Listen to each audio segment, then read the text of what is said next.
Ibi byiza nshuti bakunzi bato Barasa Network. Ni mukore subscribe, like ndetse muna sharing. Igisirikare cya Amerika kivuga ko cyagabye ibindi bitero ubu ni ku nshuro ya 5 kikurikiranye. Kigaba ibindi bitero kuri Iran.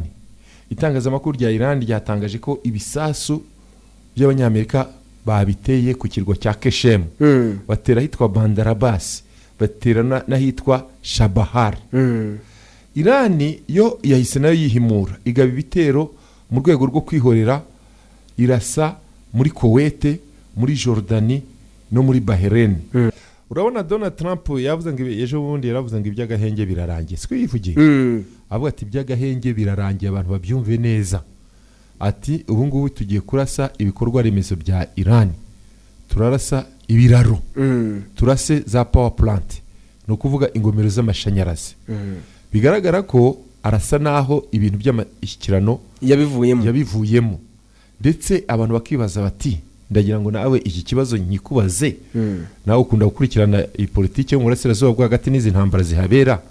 Kuki leta zunze ubumwe za Amerika muri iyi minsi zishyize imbere imirwano na Iran aho gushyira imbere inzira y'ibiganiro na diplomasi? Nanjye ndaza kukubwira icyo mbivugaho n'icyo abasesenguzi babivugaho. Ubundi ibintu kuntu bihagaze biriya bintu by'amasezerano ndetse n'ibiganiro narabikubwiye byari birimo ibihato. Biriya byari uburyo bwo kwifatira akanya ko guhumeka no kwishakira agahenge kugira ngo banayige na tekinike nshya bagomba gukoresha. So uko intambara yari irangiye, kuko impamvu ya mbere igaragaza ko ibyo bintu batari babirimo cyane, wabonye ikintu cya Liban na Israel barakirengagizaga mu gihe Iran yagaragazaga ko ari ikintu cy'ingenzi cyane gishobora gutuma amasezerano ajya mu bikorwa mu gihe baramuka bagabanyije ibitero kuri Liban. Icyo kintu leta zunze ubumwe za Amerika yarabyirengagije ikagivuga ngo tuzaganira na Israel. Israel yo yigira nkaho ititaye kuri ibyo bintu by'amasezerano Amerika na Iran barimo kugirana. Icyo ni ikimenyetso cya mbere kigaragaza ko byari uburyo bwo gufata pause. Ikindi bose bari babicunze neza ko aya masezerano nta kintu azageraho, banga gutwika amatike, banga gutwika amafaranga, banga kuza kubonana. Baravuga ngo aya masezerano ya MOU reka tuyasinye electronically, ibyo guhura tubyihorere, nta kintu byaba bimaze n'ubundi. Icyo ni ikimenyetso cy'uko bari banegirije. Burya abantu iyo bajya gukora ibintu bifite akamaro, bizagira akamaro mu gihe kirekire, barahura bakaganira, tukamureba na bya bindi bita justice, ibimenyetso by'umubiri. Barasuhuzanya gute, baraba barebana mu maso gute, ku meza baraba bicaranye bate. Ibyo bintu muri make ni ibintu bijyanye no gusuzugurana biracyahari cyane. Yego, gusuzugurana, guteshanya agaciro hagati ya leta zunze ubumwe za Amerika na Iran, ibyo bintu biracyagaragara n'ibintu byo guterana amagambo. Wabonye ko ejo bundi ubwo bashyinguraga ari Khamenei, wari umuyobozi w'ikirenga wa Iran, abanya-Iran yewe n'abayobozi bakuru bavugaga ngo Amerika bayitesha agaciro bikomeye cyane, bayita ngo ni le grand satan, ngo satani mukuru, ngo mwice Donald Trump, ngo mwice n'abamwungirije. Ubona n'amagambo barakaye cyane, kigera naho umuhungu we witwa Mojtaba Khamenei avuga ati tugomba kuzihorera. Kira rero ni ikimenyetso byose, ni ikimenyetso kigaragara abantu bari mu biganiro by'amahoro.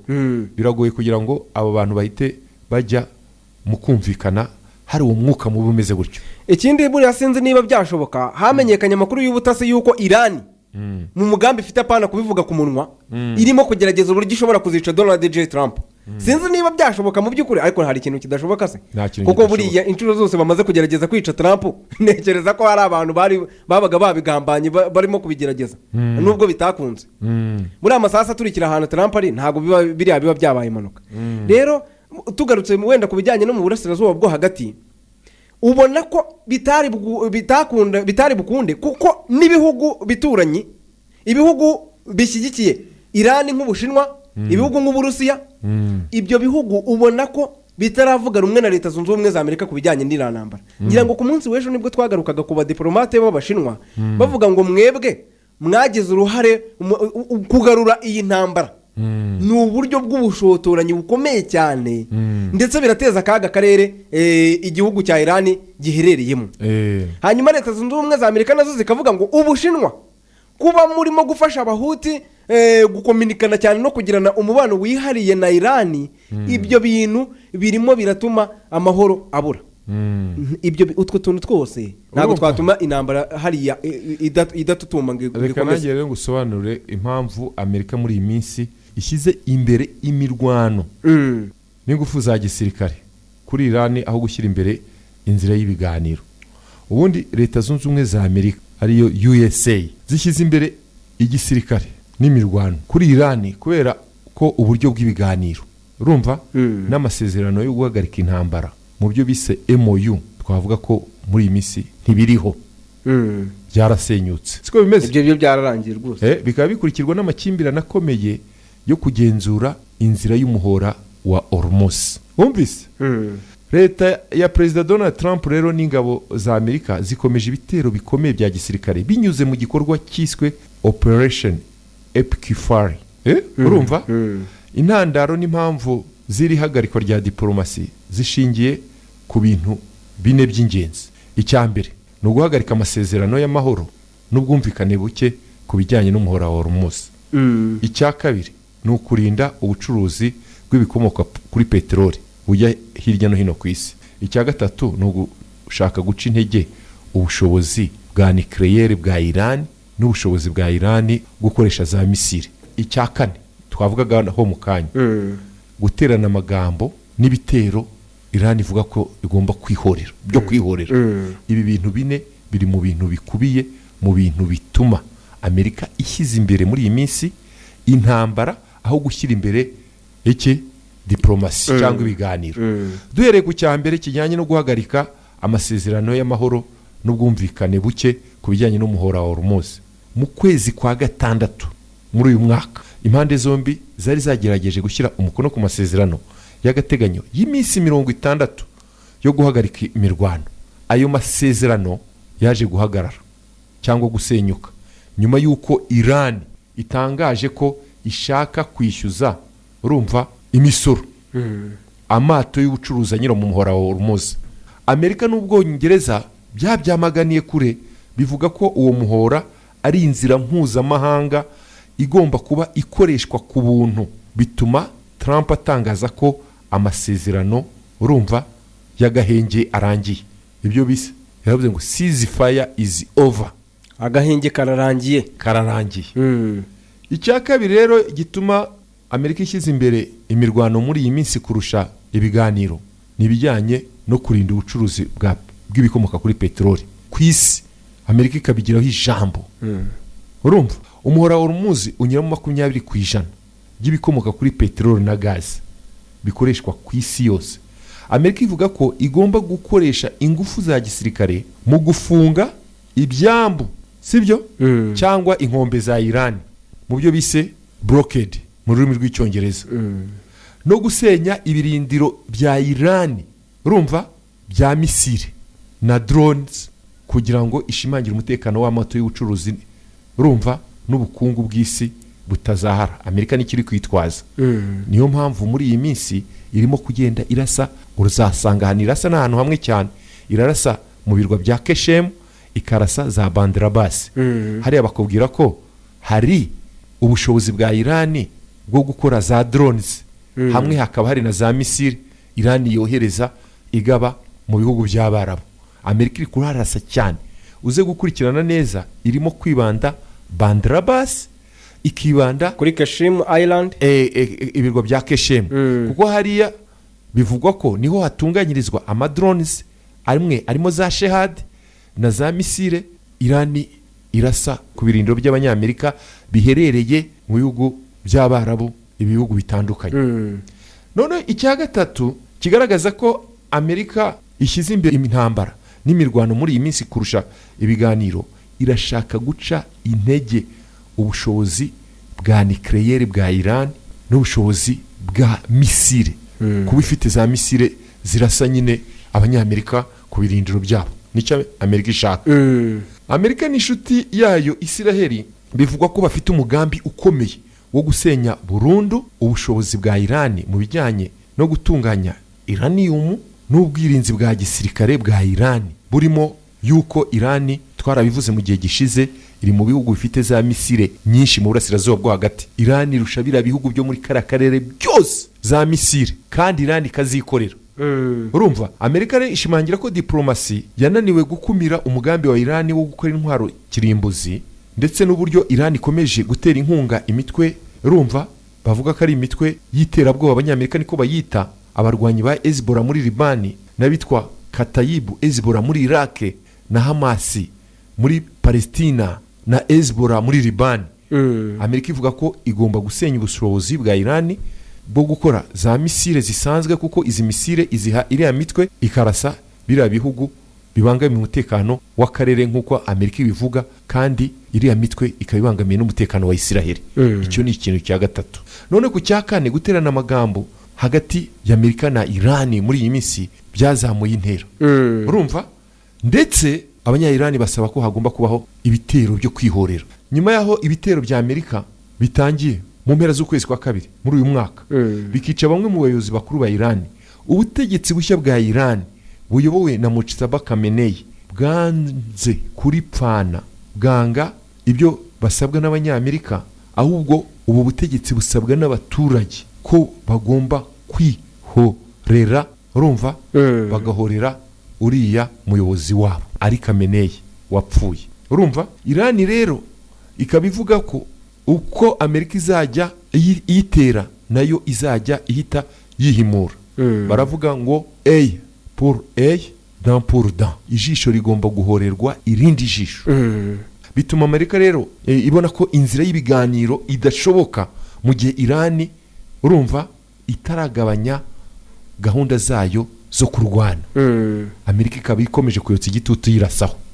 Kuri ubu inzira ya diplomasi ifatwa nk'iyarenze ihaniro niko abantu bavuga.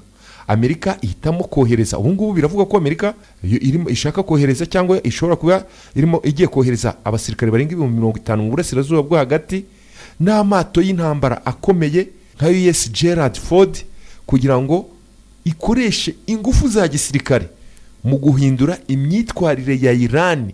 Ubutegetsi bwa Iran babucagase intege zabwo zijye hasi bitume Iran izajya mu biganiro iri muri position de faiblesse, ari umunyantege nke. Icyo gihe Amerika izajya yibwira cishwaha kora ibi Iran byemere.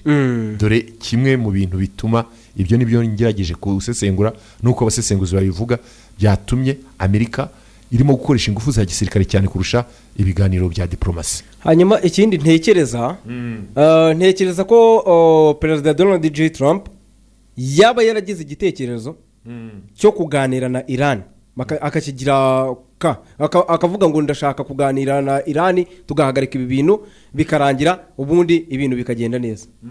Hanyuma ariko abajyanama n'abandi bantu bari bamugaragiye babona ko ibyo bintu bidakwiye kubera ko murabyibuka ko bari bemeranyijwe ndetse ngira ngo hari n'amafaranga bari batangiye gutanga kuri Iran, ariko byo gusana byangirijwe n'intambara nyine. Ntekereza ko bashobora kuba baramubwira ati ariko Amerika suko ibaho, burya Amerika ni igihangange ku isi, nta na rimwe ibintu bizarangira bigaragara ko yatsinzwe.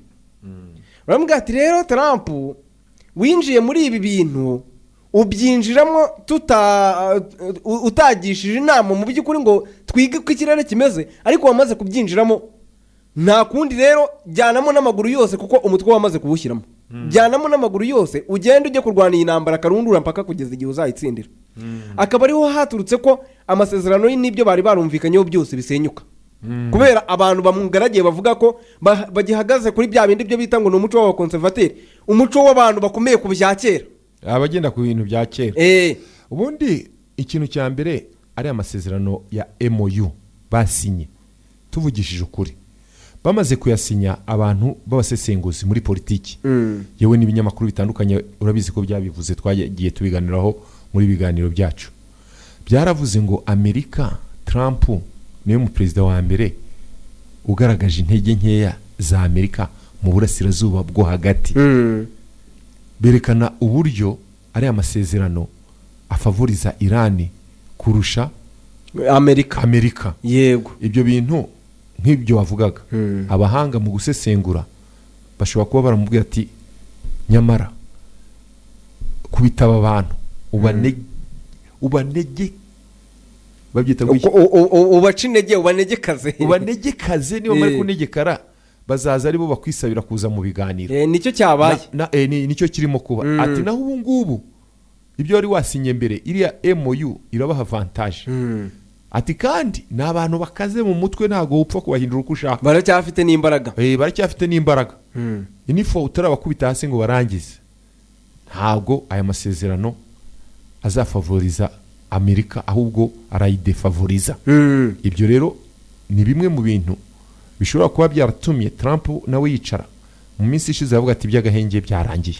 ikindi yongera ngo abanyayirani ntibavugisha ukuri ngo barabeshya ngo ibintu babeshya ngo bari abayobozi babo ngo ntakigenda ngo ngiye kubarasa reka turebe gusa muri iyi minsi Irani nayo ntabwo ari agafuka ivugwa rimwe uko Amerika yirasa nabo barongera bakarasa ahubwo twakwibaza bya bindi byawe wabazaga no ku munsi w'ejo ese koko bizageza ryari ese abababara cyane ni bande muri iyi ntambara muri iyi mirwano ubu ngubu ukuntu ibintu bihagaze aka kanya hari amakuru ari kuri Al Jazeera baravuga ngo mu cyumweru gishize twabonye nuko babyanditse nyine twabonye leta zunze ubumwe zataka amajyaruguru ya Irani bwa mbere nyuma y'amasezerano ya MOU cyangwa se Memorandum of Understanding amaze gusinywa na nyuma y'agahenge kari karumvikanywe ku itariki 8 ati twabonye igitero cya mbere kibera mu gace ka Akala hanyuma leta zunze ubumwe za Amerika zikubita ahababaza zinasenya umuhanda wa gari ya moshi n'ikiraro kiwerekezaho ati icyo kiraro cyari icy'ingenzi mu bijyanye n'ubucuruzi bwa Irani ati kandi ibyo ngibyo byajyanye no gufungira Irani ku buryo ubu ngubu idashobora kugeza peteroli ku ruhando mpuzamahanga ubwo ngira ngo urimo kubyumva nyine aho nganisha baravuga ngo ubwo umuyoboro w'ubucuruzi niwo ufasha Irani kugira nyine ikigeraho no kubona amafaranga ati none muri iri joro ryakeye ubu tuvugana umujyi uherereye mu majyaruguru witwa Samnan nawo warashwe ati kandi ubu ngubu ni inshuro ya kabiri muri iki cyumweru kimwe twumvishe leta zunze ubumwe za Amerika zataka amajyaruguru y'iki gihugu mu gace ka Samnan hariyo inyubako z'abasivile hakabayo ibibuga by'indege aho ngaho hose leta zunze ubumwe za Amerika zaraharashe hanyuma kandi nubwo inzego za leta zitigeze zigira icyo zibitangazaho abahagarariye Irani abayobozi bakuru ntago baratubwira mu by'ukuri ibyabaye nibarajya ku karubanda bavuga ngo ni iki cyabaye ngo batange mu buryo burambuye ni ibiki byangiritse ni ese ikibuga cy'indege cyaba cyangiritse ku rwego rungana iki ibyo bintu ntago barabivuga ati kandi no mu mujyi umwe leta zunze ubumwe za Amerika ziherutse gutangaza ko zaharashe nanone ati ubu ngubu ntago tuzi mu by'ukuri ikiri kujya mbere atariko amakuru turakomeza kuyashaka so igisubizo ahangaha ntago gifitemo muri iyi nkuru maze kuvuga ngifitemo ibihugu byose Irani iri kubabara ariko na Amerika iri kubabara ngewe icyo mbonye urumva kuri Irani ikintu kibabaza cyane muri iyi minsi ifite uguhomba ibijyanye n'ubukungu n'ibihano bwabyo ni ibibazo bikomeye ibitero bya Amerika birimo kwangiza ibigo byinshi bya gisirikare bya Irani n'ahantu hagenzurwa urumva Amerika ikugenzurira hafi haturuka ibikomoka kuri peteroli urumva ndetse n'ibi ngibi by'uko Amerika yashyizeho icyo bita blockade ni ukuvuga kuyibuza kugera ku byambu byayo urumva ibi nabyo biri gutuma Irani ihomba ikindi ubuzima bw'abantu buri kuhangirikira ubuzima bw'abantu n'umutungo kubera ubukana bw'ibi bitero urumva abanyamerika bakomeje kugaba kuri Irani ingabo nyinshi za Irani urumva zishobora kuba zimwe ziri kuhagwa izindi zigahunga ahango birumvikana n'umutungo n'ubuzima bw'abaturage ahanga birangirika ibijyanye n'umutekano imbere mu gihugu ingabo z'abanyamerika izi z'abanyamerika zikomeje kwibasira ibice bitandukanye bya Irani ibingi biratuma ubuzima bw'abaturage busanzwe buhura ibibazo bikomeye birumvikana ndetse n'ibihombo by'ubucuruzi ubucuruzi mpuzamahanga bwa Irani ibyo bita Iran exchange nayo ihura n'akaga ariko no hano uruhande rwa Irani n'abanyamerika nabo barahomba nta kiza cy'intambara uyigabye n'ugabweho ibitero uyiteguye n'uteguriye kugabweho ibitero nawe arahomba sibyo ku ruhande rwa Amerika ubukungu hamwe n'ibicuruzwa by'abanyamerika nabyo ntabwo biri kugenda neza mu bwisanzure intambara irimo gutuma ibiciro bya lisansi muri Amerika n'ibikenerwa ku isoko ry'isi yose bizamuka bikagira ingaruka ku mibereho y'abaturage ba Amerika n'abatuye isi muri rusange, sibyo? Niko bigaragara. Ikindi nanone umwuka wa politiki, abayobozi muri Amerika barimo guhura n'igihombo cy'amafaranga menshi akoreshwa muri iyi ntambara, urumva? Ndetse n'igitutu cyo mu nzego zimwe na zimwe bavuga bati Amerika kuki uri guteza ingorane abatuye isi, bamwe na bamwe bakubwira ngo bamwe barimo kuvumira agahera Donald Trump, bavuga ati mbere ntabwo ibibazo byari bihari, kandi noneho ibibazo by'umwuka wa politike muri Amerika n'ibibazo by'ubukungu ku isi bituruka kuri iyi ntambara biragana hirya no hino ku isi biturutse kuri iyi ntambara. Ibi byose ni igihombo, nicyo ni kwerekana Amerika nk'igihugu cyakundwaga n'abantu benshi, baravuga ati twari tuzi ko mukora ibintu byiza, none ubu ngubu mwijanditse mu ntambara, n'abari abantu mufite igisirikare cya mbere ku isi cya Iran n'icya 16, murabashakaho iki? Iyo mureka mukumvikana amahoro gahinda, ibicuruzwa bigahita, abantu bakabaho mu bwumvikana. Nimukore subscribe, like ndetse munasharing.